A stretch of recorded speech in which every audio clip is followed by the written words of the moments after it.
Terkait kelangkaan penjualan masker yang terjadi di beberapa kota di Indonesia termasuk kota Palembang sejak virus corona masuk ke Indonesia, Kapolda Sumatera Selatan Irjen Pol Priyo Widianto mengatakan segera membentuk tim khusus untuk melakukan pengecekan setiap rumah sakit, puskesmas, serta lokasi penjualan masker di kota Palembang.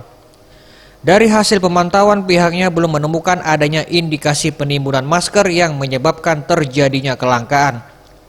Pemantauan ini dilakukan untuk mengantisipasi oknum yang memanfaatkan situasi. Selain itu juga pihaknya menghimbau kepada penjual masker untuk tidak mematok harga tinggi, apalagi sampai melakukan penimbunan.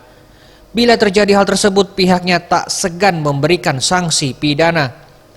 Himbauan juga diberikan kepada warga Sumatera Selatan agar hal ini tak menimbulkan kepanikan, apalagi sampai memborong masker maupun bahan makanan atau sembako di sejumlah tempat untuk kepentingan tertentu.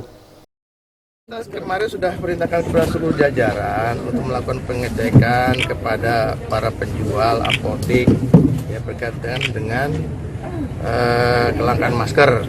Ya. Sampai saat ini memang kita belum temukan adanya penimbunan, belum ada. Ya, tapi hari ini tim masih terus bergerak dan kita berharap dan menghimbau kepada siapapun yang berkaitan dengan pemasaran masker ini, jangan coba-coba untuk menimbun, apalagi kemudian memasarkan dengan harga yang di luar wajaran yang bisa membebankan masyarakat. Ya.